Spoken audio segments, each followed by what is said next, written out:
Sí, sí, sí, sí, sí, se ve muy bien.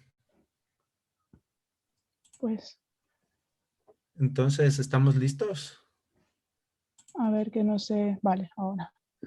Ya, ya, súper bien, está bien. A ver, déjame ver qué dice. Sí, Ujú. ya me confirman que se ve muy bien y si tú quieres podemos ya empezar la charla. Vale. Dale, entonces, Carlitos, hazle nomás que ingresen las personas.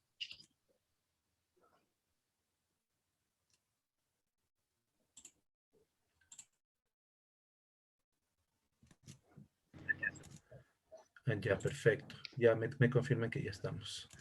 Eh, bueno, buenos días a todos, estimada comunidad.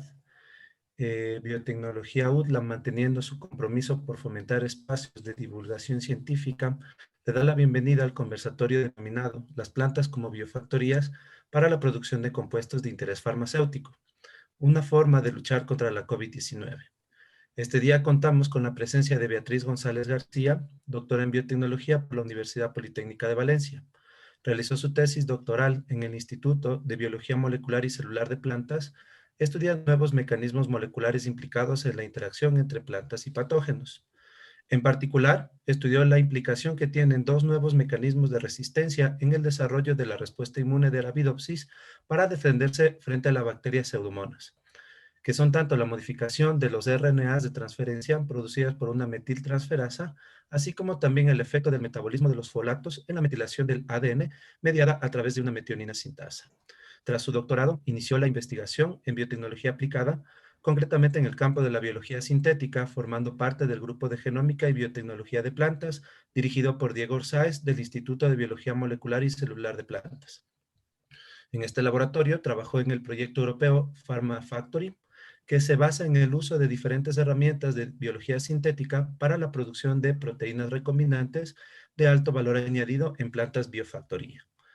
Algo importante que de comunicarles es que las personas que deseen conocer más de la carrera y que hayan pensado estudiar la misma, pueden contactarse al correo electrónico que está colocado en el chat de la conversación para recibir más información y concretar una entrevista con la coordinadora.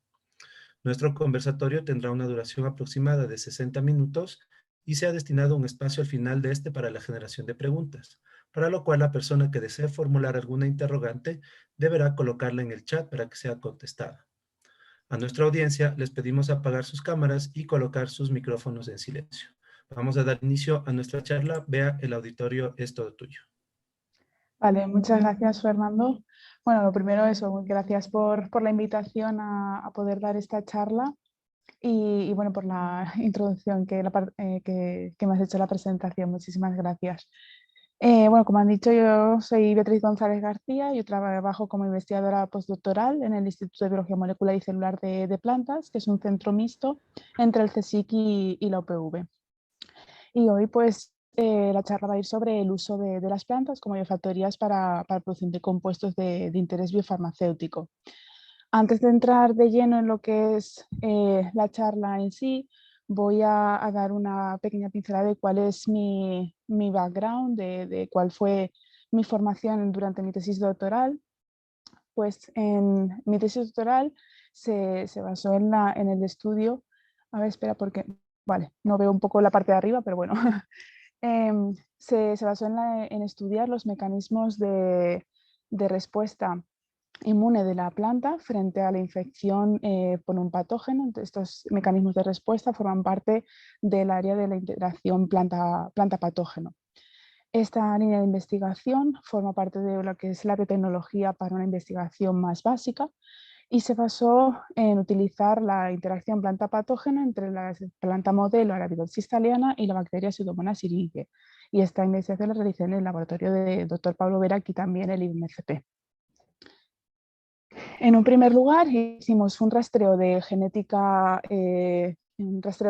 directa, en el cual utilizamos una planta, ¿veis mi puntero? Perdonad, porque voy a ir señalando en la pantalla. Si lo muevo, ¿lo veis? Sí, sí lo vemos, vemos Vale, la vale, flechita del mouse. vale, gracias. Pues utilizar una planta reportera en la cual estaba expresado constitutivamente un gen reportero, que es GUS, que lo que hace es que ante un sustrato que se pone en una solución de tampón genera un color azul. Entonces, esta planta reportera se mutagenizó y obtuvimos los mutantes SCS9 que suprimían este genotipo. Y así obtuvimos estos mutantes que tenían un fenotipo de susceptibilidad frente a la bacteria Pseudomonas syringae, como se observan por la aparición de los síntomas que son asociados a la presencia de estas bacterias, que es el amarillamiento de las hojas de las plantas. Entonces, una vez tenemos este fenotipo de susceptibilidad, lo que queríamos ver es qué gen era el responsable de este fenotipo y por mapeo, usando marcadores SLPs, identificamos que el gen SCS9 correspondía a una metiltransferasa de los tRNAs que están implicados en la traducción de las proteínas. Y esta metilación de los tRNAs forma parte de una de las modificaciones posttraduccionales que son necesarias para que ejerzan su función. En concreto, esta metiltransferasa de tRNA lo que hace es la metilación de los nucleótidos del anticodón de los tRNAs. Y como observamos, los mutantes de CC9 tenían un menor contenido en los nucleótidos metilados. Estos resultados que presento aquí en un vídeo para que sea un poco más fácil es que las plantas, tanto wild type como SCS9, cuando se inoculan con la bacteria Pseudomonas, aparece mayor número de síntomas en las plantas SCS9 y esto es debido a que los tRNAs no están metilados y en estas plantas observamos además una sobreacumulación de la enzima metionina sintasa. Bueno, estos resultados los publicamos en un paper en el 2018 en el Molecular Plant Microbe Interactions. En una segunda estrategia para conocer los mecanismos de respuesta inmune de la planta, en la interacción planta-patógeno, lo que hicimos es llevar a cabo otro tipo de estrategia, que es la genética química directa, es decir, la aplicación de compuestos químicos, también con una línea reportera, con el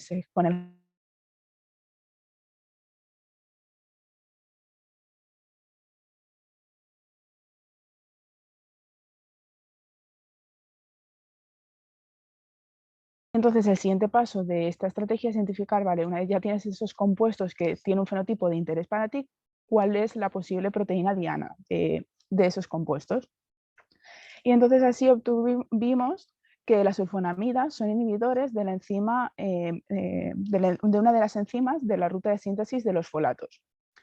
Y observamos que la inhibición de esta ruta de los folatos induce resistencia, por lo tanto es una ruta que está implicada en la respuesta inmune frente a la bacteria. De hecho, al aplicar el producto de esa ruta, que es el fólico en conjunto con el inhibidor, restablecemos el fenotipo inicial, es decir, perdemos esa resistencia.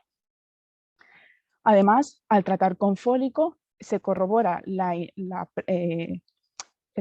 participación de esta ruta en la respuesta inmune porque inducimos susceptibilidad. Y por otro lado, con esta estrategia de genética química, identificamos que la enzima metionina sintasa, que es la que había mencionado anteriormente, esa enzima metionina sintasa necesita como sustrato para generar metionina los folatos. Esta metionina es el precursor del S-adenosin-metionina que es utilizado como metildonador para las reacciones de regulación de metilación, tanto de DNA como de histonas. Y la sobreexpresión de esta enzima induce susceptibilidad. Bueno, aquí era un resumen en el que observamos que el tratamiento con sulfadiazina inhibe la síntesis de fólico, la aplicación de fólico al tener mayor planta, mayor cantidad de fólico genera susceptibilidad, y la aplicación de sulfadiazina en el SCS9 revierte ese fenotipo de susceptibilidad, lo que hace ver que la ruta de síntesis de fólico inhibida por la sulfadiazina está relacionada con la sobreexpresión que observábamos en los mutantes SCS9, la sobreexpresión de la metionina sintasa en los mutantes SCS9. Y por tanto, en estos mutantes que tienen un mayor contenido en esta enzima metionina, al inhibir la síntesis de fólico, no genera metionina y por lo tanto se evita la metilación del DNA y no se produce la del silenciamiento génico. Pues bien, estos resultados los publicamos hace unos 2 años en este paper de Molecular Plant, y una vez ya terminé mi tesis doctoral, esto como a modo de un poco introducción de cuál es el background, esto permitió adquirir una cantidad de herramientas, conocimientos en diferentes técnicas de biotecnología, de biología molecular, de biología celular, cultivo in vitro, y para poder aplicarlas en mi siguiente trabajo, que era ya dedicado más a una línea de investigación más aplicada. Concretamente, era en el campo de la biología sintética. En esta disciplina, lo que se pretende es conseguir que se usen las plantas como biofactorías, sintetizando los compuestos químicos que de forma de naturaleza no están, y entonces si tienen un interés, ya sea farmacéutico o de otro tipo o alimentario, y producir esos compuestos de interés modulando ciertas rutas o introduciendo determinados genes. Y así empecé mi trabajo postdoctoral en el grupo de genómica y biotecnología de plantas en el laboratorio del Dr. Diego Orzáez, aquí también en el IMCP. Y en este grupo, que está centrado en todo el trabajo de la biología sintética, hay 4 principales líneas de investigación, ¿vale? En un primer lugar, tenemos el proyecto de PhytoApps, que se basa en la regulación de circuitos génicos que son sintéticos, ya sea por el sistema de CRISPR-Cas9, que es un tipo de Cas que lo que hace es conseguir una represión génica, así como también una regulación de los genes por la presencia de promotores inducibles por cobre o por etanol o por cadmio. Esto lo que permite es que, por ejemplo, en campo, en invernadero, las plantas no estén sobreexpresando siempre una proteína de interés y solo se produzca en un momento que sea deseado y de una forma controlada. En un segundo proyecto es Susfire, que se basa en el control de plagas de insectos por la bioproducción de feromonas en plantas. Entonces, estas plantas lo que se produce es una modificación de volátiles y hace que la propia planta controle que el insecto no quiera ir a esas plantas. En un tercer proyecto que se llama Nicotiana, que es la mejora molecular de la planta Nicotiana bentamiana, que es una planta de tabaco de origen de Australia, y esta planta es usada principalmente está ampliamente utilizada para la producción de metabolitos de interés, y en este proyecto lo que se pretende es mejorar la planta de nicotina bentamiana para que la producción de estos metabolitos sea mejor. Y esto lo hacemos utilizando las técnicas de CRISPR-Cas9, haciendo editado genómico. Además, lo que se pretende es que estas plantas tengan un menor contenido en nicotina y, por ejemplo, puedan producir así otros compuestos de interés, por ejemplo, para alimentación. Vale.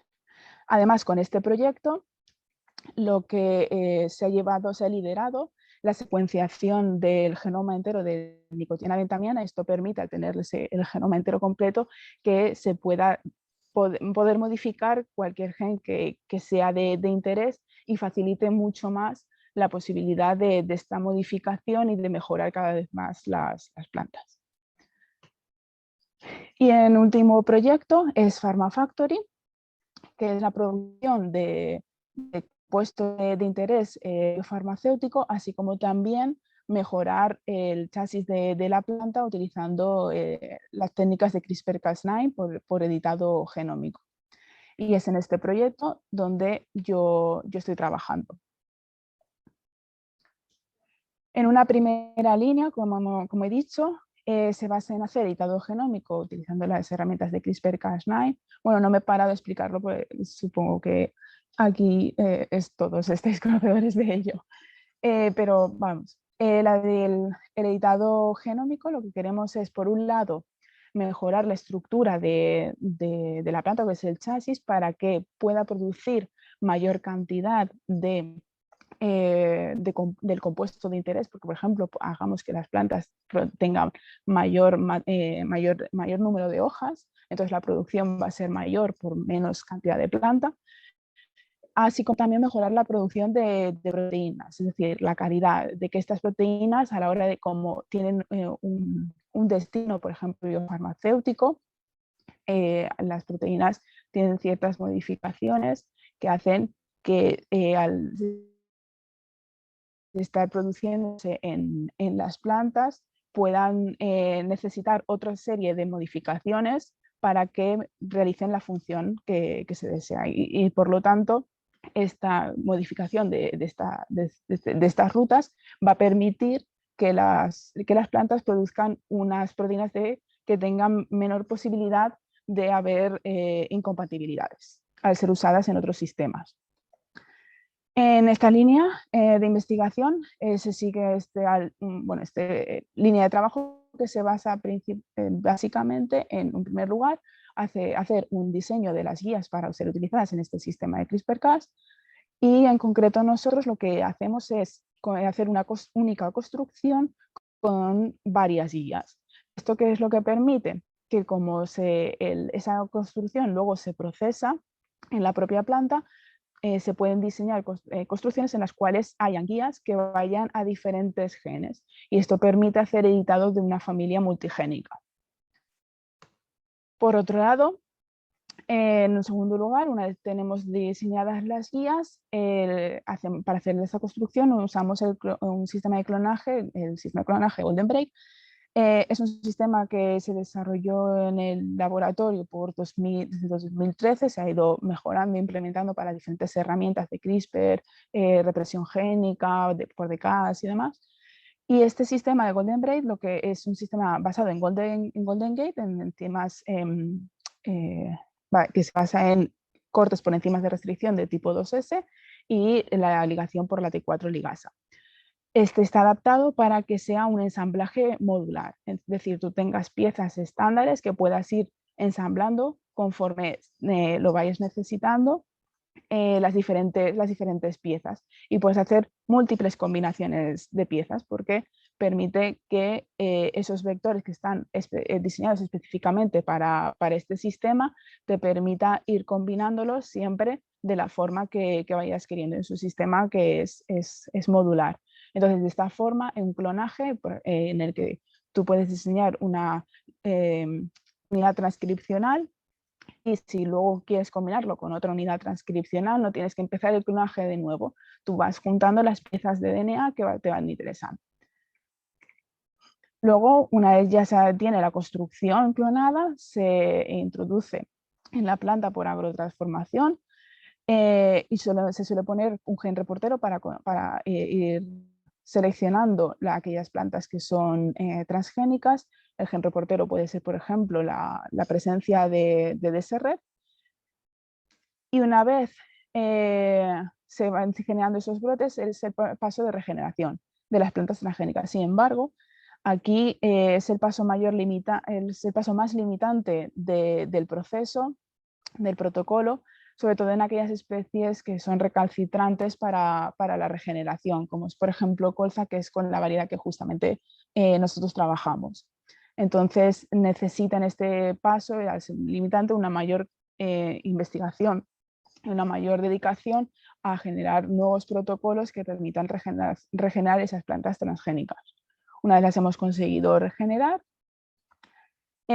analizamos la edición en esas plantas, es decir, analizamos el número de inserciones o deleciones de nucleótidos introducidos por el sistema de CRISPR-Cas en los genes de interés, basándose en las diferencias de los cromatogramas, las diferencias de los cromatogramas entre las secuencias analizadas.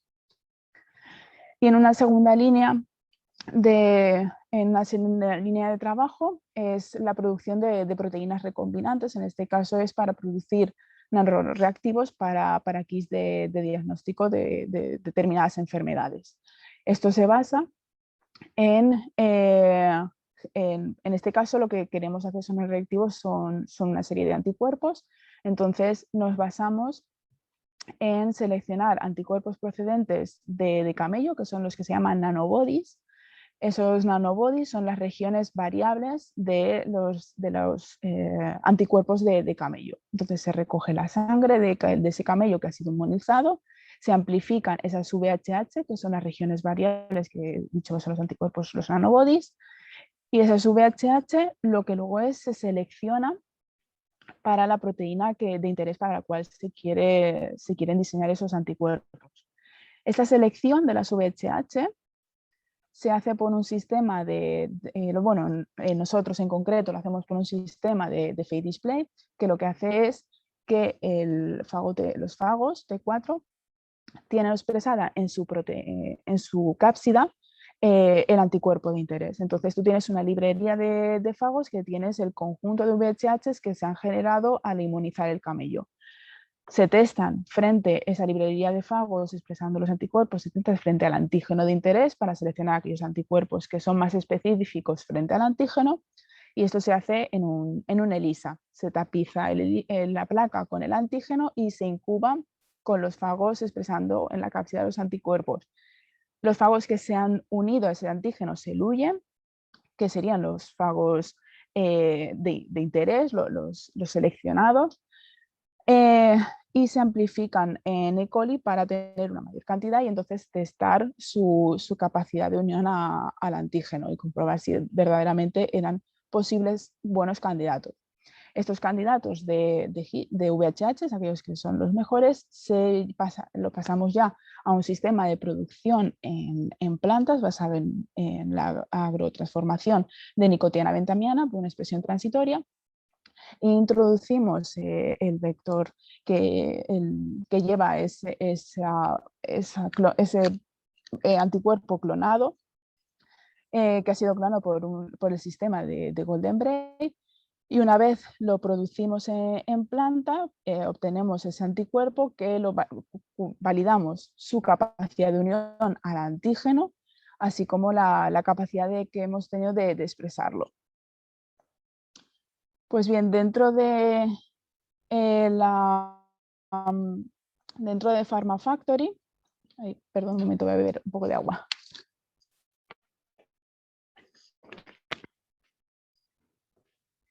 Dentro de Pharma Factory, con el objetivo de producir compuestos de interés biofarmacéutico, que era el objetivo que pues, llevo comentando, es el objetivo de este proyecto, pues por finales de marzo del 2020, pues planteamos una línea nueva de trabajo con la que participar en la continua carrera por la investigación y la lucha frente a la COVID. Entonces así queríamos demostrar cómo ante una emergencia sanitaria como la causada por la pandemia por este virus, de una forma relativamente rápida podíamos redirigir todos nuestros esfuerzos de trabajo e infraestructuras del centro de investigación, así como en la aplicación de las técnicas moleculares que desarrollamos en nuestro grupo. Y gracias a toda la literatura disponible y toda la información que se tenía del virus, así como que el genoma estaba secuenciado en todas estas publicaciones preprint, nuestro objetivo era producir bioreactivos para kits de diagnóstico, tanto antígenos del virus como anticuerpos frente a él, y ver que éramos capaces de producir esos reactivos. Y así, estos resultados que voy a presentar ahora los hemos publicado a finales del 2020 en Frontiers in Plant Science. Vale. Y el diseño, la estrategia que llevamos a cabo se basó primero en clonar y expresar los anticuerpos recombinantes anti-SARS-CoV-2. Para ello voy a hacer un pequeño inciso por si acaso, para un pequeño recordatorio, y es que en los anticuerpos de humano está compuesto por dos cadenas pesadas y dos cadenas ligeras. y la parte de unión, al antígeno está compuesto por una parte constante y una región variable. Esa región variable en conjunto de la cadena pesada y la cadena ligera es lo que forma el Single Chain Fragment Variable Antibody. Estos anticuerpos pueden ser producidos para tener un anticuerpo más pequeño. Por otra parte, los anticuerpos de camello se diferencian de los anticuerpos de humano en que tienen solo dos cadenas pesadas, y esa región variable de la cadena pesada es lo que se conoce como nanobodies, que es los nanobodies que había presentado anteriormente, es la que se basa esta estrategia. Pues bien, lo que queríamos producir, bueno, al final diseñamos la estrategia de clonaje de 6 anticuerpos que encontramos ya descritos en la literatura en ese momento. Por un lado, fueron 4 anticuerpos frente al dominio de unión del receptor de la proteína S del virus, y 2 anticuerpos que se unían a la proteína N de la nucleocápside del virus. De estos 6 anticuerpos, 4 de ellos, 3 de ellos eran en formato SCFV-FC, es decir, clonamos la región variable de los anticuerpos de humanos, la región variable SCF, el single chain fragment variable, fusionado a la región constante la región constante del IgG1 de humano. Entonces estos eran los anticuerpos TR3022, 3009 y 3018. Eran este formato single chain FC. Y por otro lado teníamos otros 3 anticuerpos que eran un diseño VHH-FC. De estos anticuerpos, algunos se había testado su capacidad de neutralizar y otros aún era desconocida en ese momento cuando estábamos haciendo el análisis. El diseño del clonaje. Bien, una vez tenemos los anticuerpos diseñados y clonados, para hacer la producción de los anticuerpos se basa en un sistema de expresión transitoria por agroinfiltración de nicotina bentamiana usando un sistema viral de plantas, el sistema ECON. En este caso, lo que tenemos es nuestra proteína de interés, la VHH o el Single Chain Fragment Variable, fusionado a la región constante del IgG humana, y esto se clona en un plásmido. Esta proteína además está fusionada a un péptido señal para que la proteína vaya al apoplasto y no se quede en el retículo. Y por otro lado, introducimos en esa inoculación, esa agroinfiltración, un plásmido donde está clonada la polimerasa del virus y la proteína de movimiento, y por otro lado la proteína integrasa. Entonces este virus lo que está es modificado para que no permita la encapsulación y solo se pueda replicar para producir los anticuerpos en las células de la planta nicotina bentamiana, así como permitir el movimiento de célula a célula y por lo tanto aumentar la producción del anticuerpo.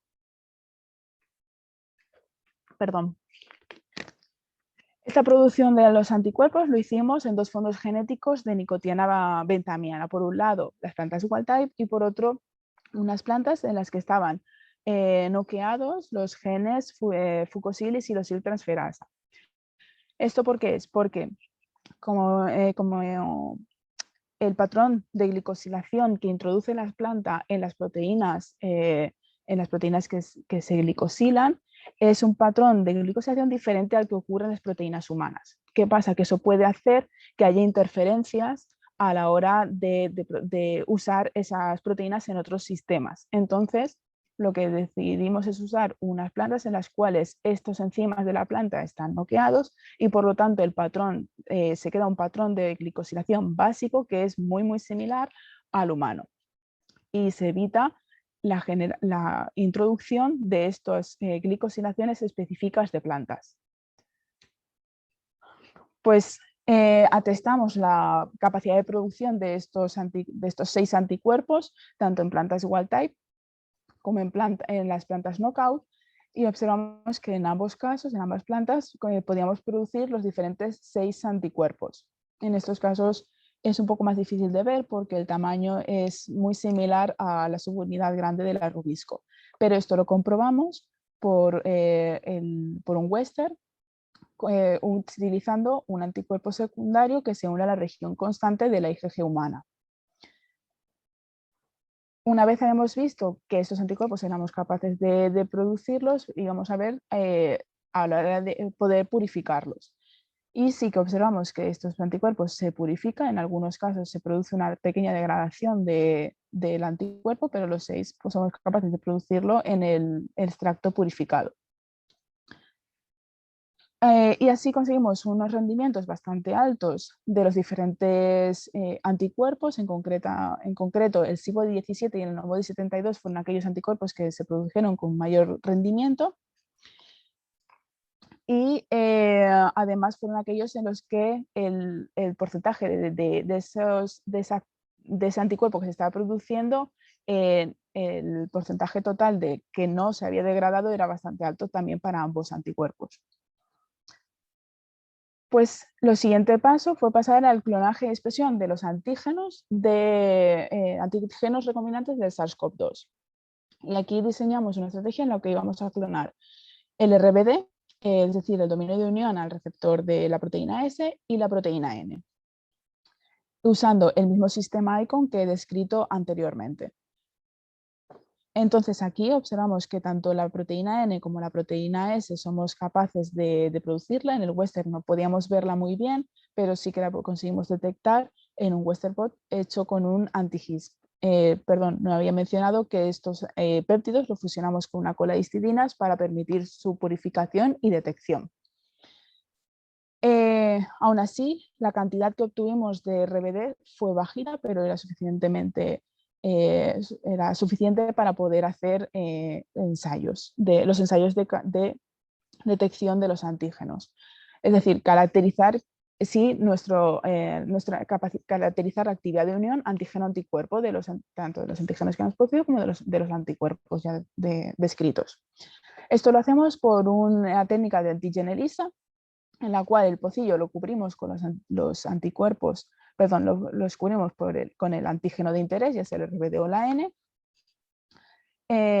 Incubamos con nuestros anticuerpos purificados y detectamos con un anti-human IgG, que está unido a una peroxidasa que al poner el sustrato por una reacción de colorimetría podemos ver si detectamos esos antígenos. Pues con estos antígenos con estos antigen ELISA vimos que todos los anticuerpos eran capaces de detectar sus respectivos antígenos, todos los anticuerpos eran capaces de detectar sus respectivos antígenos, y los anticuerpos que mostraron un menor endpoint dilution titer, que consiste en que el número más bajo al cual somos capaces de detectar el antígeno, era también para el CIBODI-17 y el ANOBODI-72.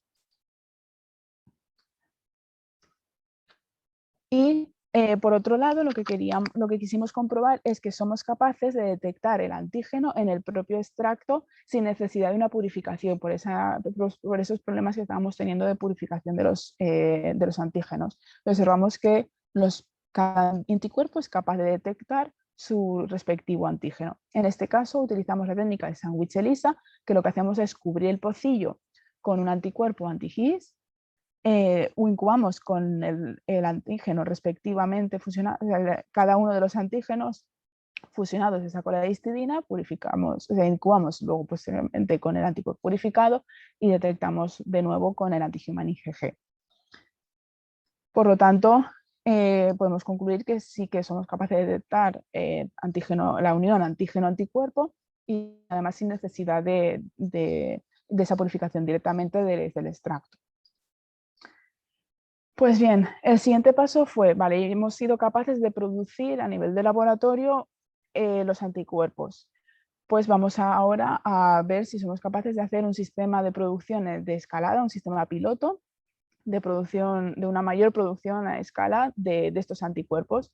Y para ello, luego después de esa producción, lo que íbamos a hacer era analizar el fluido apoplástico, porque como he dicho, los anticuerpos llevaban un péptido señal que hacían que fueran segregados al apoplasto.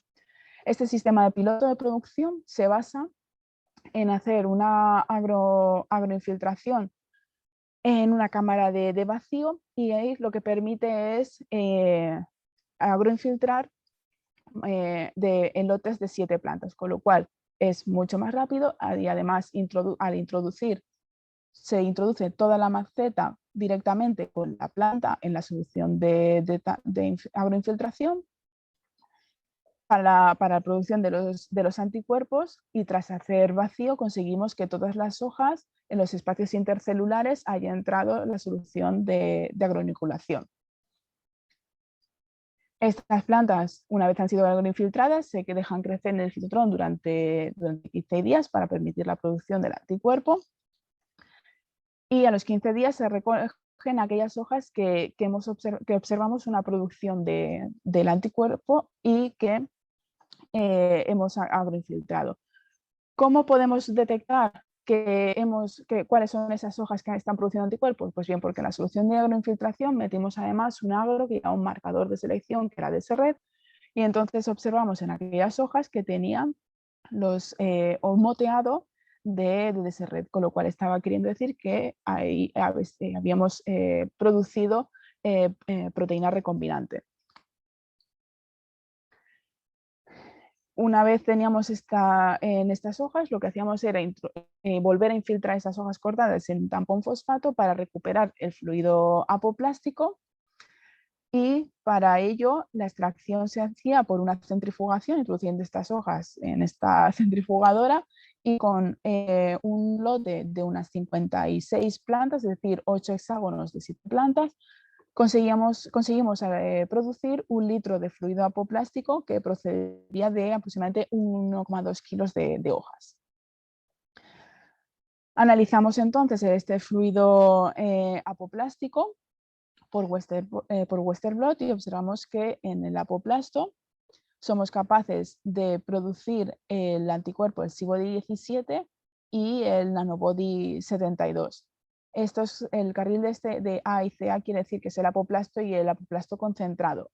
La concentración se basa simplemente por una centrifugación con unos centricones que permiten quedarse con aquellas proteínas que son mayores de 10 kilodaltons.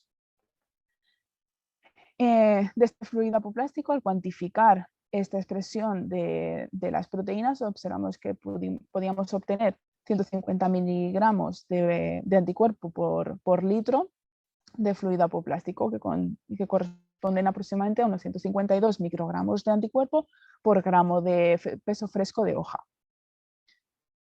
Y ahora lo que queríamos ver es, vale, si hemos sido capaces de producir en este fluido apoplástico los anticuerpos, pero vamos a ser capaces de directamente desde este fluido de apoplasto poder detectar los antígenos y así no ser necesaria una purificación, lo cual encarece muchísimo los costes. Pues bien, comprobamos que tan directamente con el fluido de apoplasto, tanto del C-body como del nanobody, éramos capaces con una antigen ELISA de detectar el antígeno RBD. Este sistema de producción, que como hemos dicho, tiene como 4 pasos, un sistema que yo quiero describiendo a lo largo de la charla. En el primer paso tenemos el diseño de los anticuerpos o de los antígenos que se quieren producir, que lleva una segunda fase, perdona,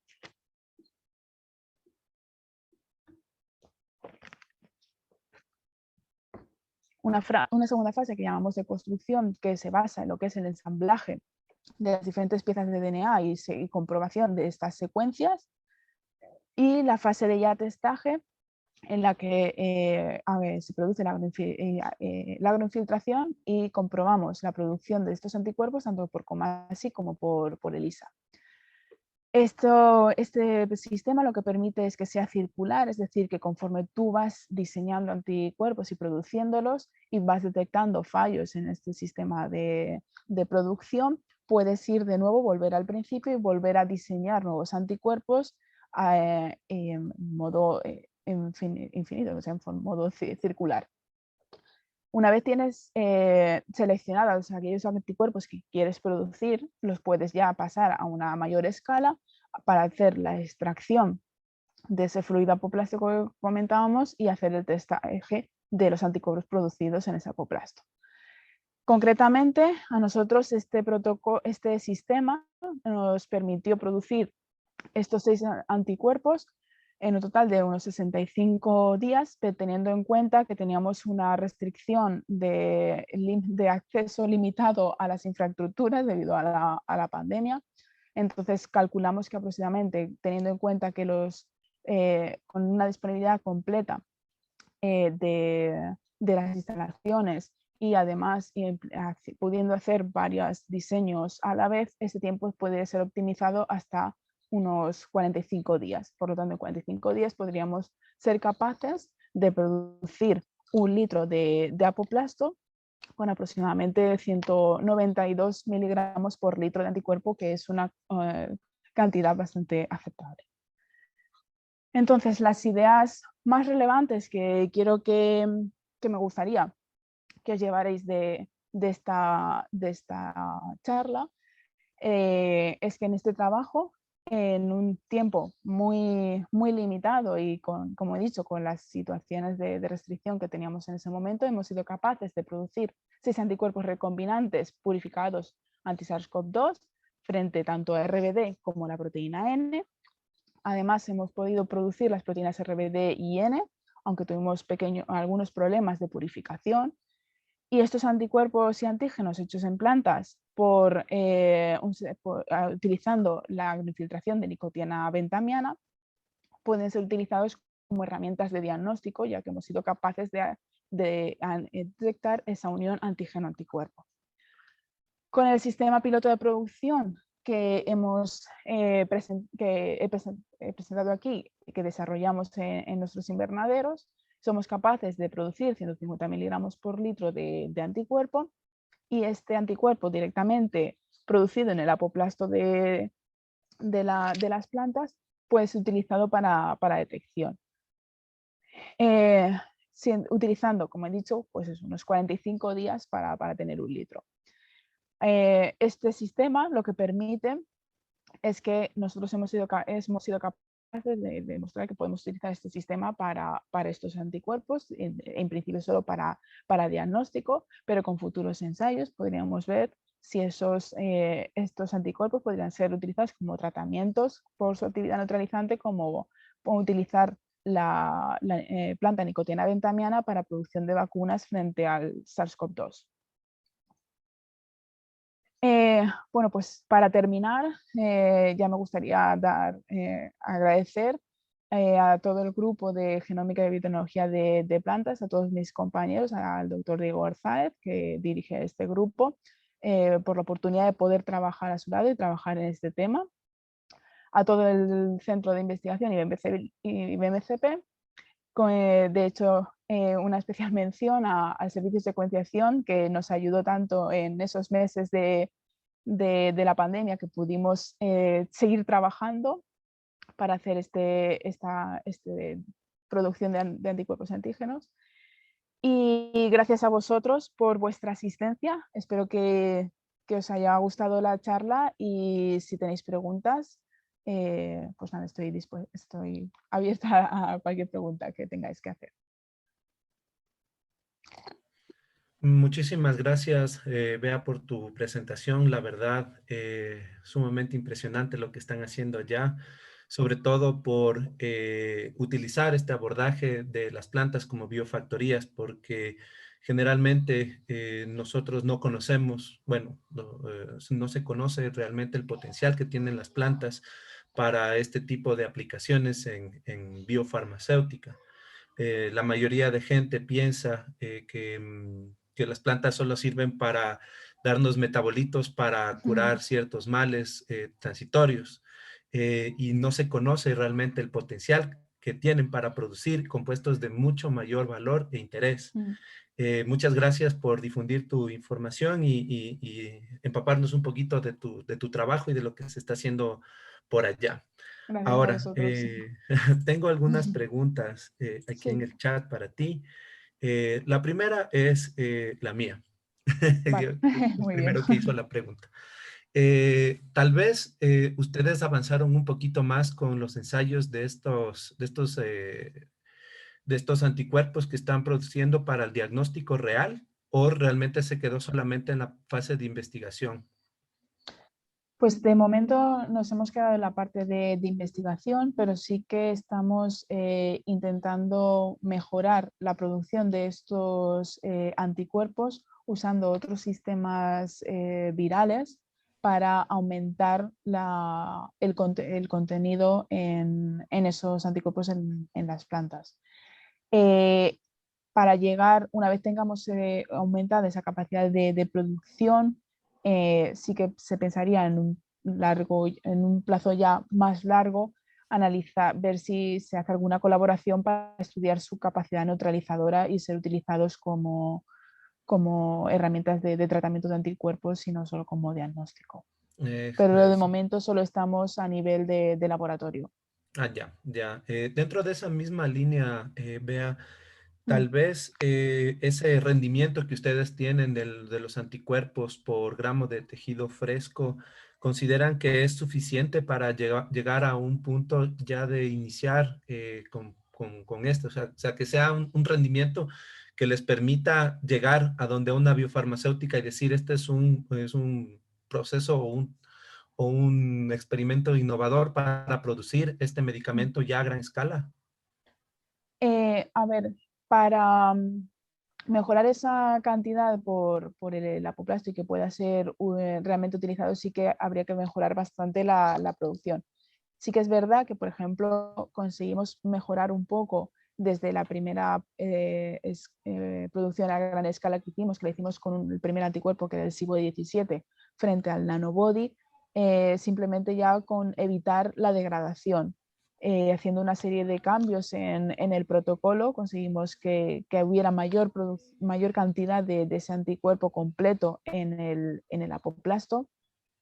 Entonces, sería necesario, yo creo que una serie de mejoras en el protocolo para que los niveles fueran lo suficientemente buenos como para utilizar ese apoplasto directamente. Ah, ya, ya, perfecto. Muchas gracias, Bea. Aquí tenemos otra pregunta que dice, si bien Ventamiana se usa por ser un modelo ya conocido, ¿se puede considerar otras plantas que puedan dar un mejor sistema de producción? Sí, de hecho, bueno, se está produciendo, de hecho, una de las posibles vacunas es en Medicago, pero concretamente nosotros nos dirigimos a Ventamiana porque al ser, es una planta que su sistema de defensa está, como, a ver, ¿cómo decirlo?, como reducido. Entonces eso permite que toda la maquinaria de la planta se pueda ser utilizada y destinada a la producción. No sé si he respondido. Muchas gracias, Bea, por tu respuesta. Tenemos otra pregunta. Nos dicen, ¿los nanobodies no tuvieron problemas de plegamiento debido al péptido señal? ¿Cómo? Perdón, perdón. ¿Los nanobodies no tuvieron problemas de plegamiento debido al péptido señal? No, bueno, observamos que en el western sí que estaba, o sea, lo estaba expresándose al tamaño que correspondía para el tamaño si es verse mermado por un inconveniente en el plegamiento. Entonces, en principio no lo ha afectado y aunque le hubiera afectado la expresión, a lo que es la función, como vimos en el LISA, no estaba afectado. Ok, Bea, muchas gracias. Nada. Tenemos otra pregunta. Dice, mi pregunta es acerca de qué factores hay que tener en cuenta para la elección de un cultivo para su uso como una biofactoría.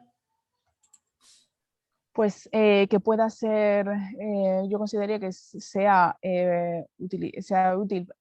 utilizable a gran escala, requiera el menor número de infraestructuras, que sea, por ejemplo, se conozca su genoma, permite mucho mejor todo el sistema de clonaje y de diseño de nuevas rutas de síntesis de compuestos.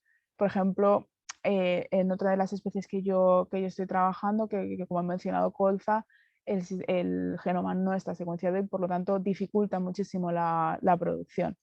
Yo creo que serían principalmente los 3 puntos, así que ahora se me vienen a la mente más claves.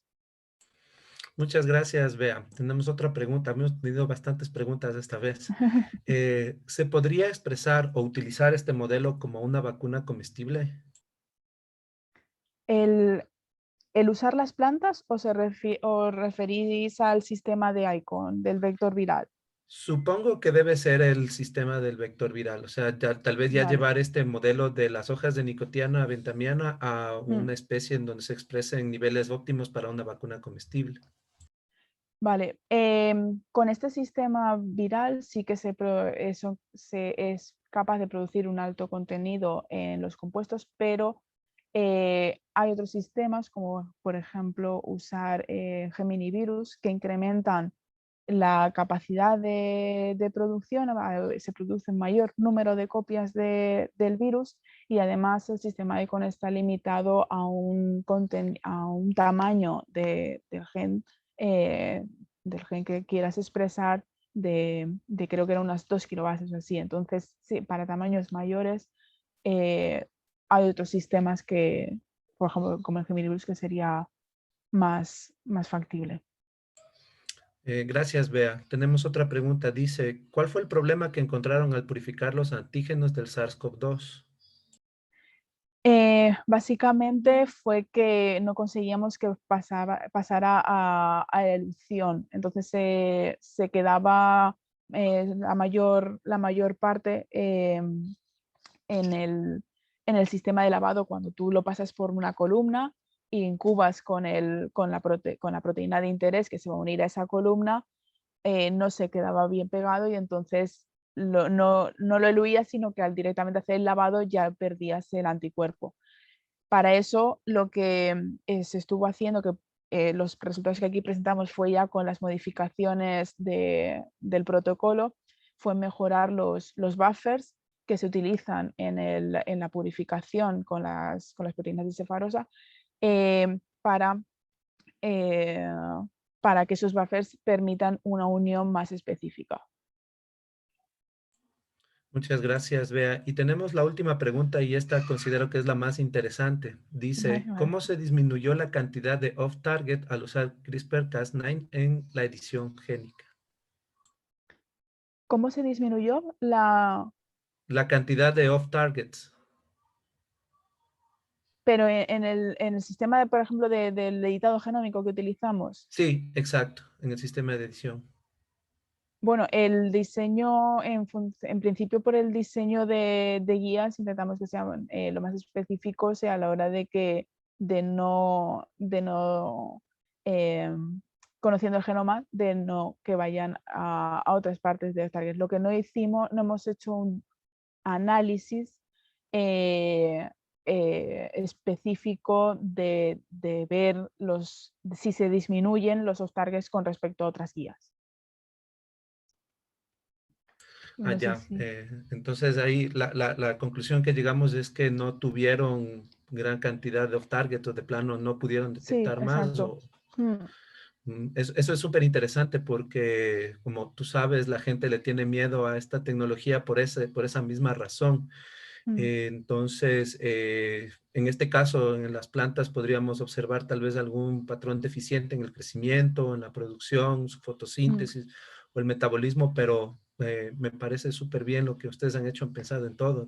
Luego también, además, a la hora de hacer la selección de las plantas, o sea, llegamos a unas líneas a generación T3, entonces estabilizamos el gen que nosotros queremos entrar para considerar que esas líneas pueden ser utilizadas para ya Ya. síntesis de otros compuestos. Eso no sabía que habían llegado hasta la T3, entonces Sí. Mm. está Entonces súper bien eso. estabilizamos, sí. Ya, bueno, creo que no tenemos más preguntas. Te agradecemos mucho, Bea, por tu A conferencia. vosotros. Te dejamos la puerta abierta para que si es que tú quieres en algún momento compartirnos más de tu investigación, pues tienes las puertas abiertas de nuestra carrera, de nuestra universidad, para que puedas presentarnos. Y siempre va a ser un placer que nos actualices en estos temas que son sumamente interesantes, tanto para la comunidad, que se entere un Mm. poco de cómo nosotros modificamos a las plantas y les damos un poquito más de lo que nos da, le hacemos que nos den un poquito más de lo que ya nos dan para apoyarnos en esto, sobre todo en esta pandemia que estamos viviendo, y para nuestros chicos también que tengan un ejemplo claro de la investigación que se realiza en el área de la biotecnología vegetal. Te agradecemos también a nuestra audiencia por la asistencia y nos veremos en una próxima ocasión. Vale, muchas gracias Chao, a todos cuídate por vuestra mucho. asistencia. Y saludos Igualmente. a todos por allá, Diego, a Sí, Marta. yo se lo daré a todos. Un saludo de Muchas tu gracias. parte. A Cuídate, que te ti. vaya bien. Igual.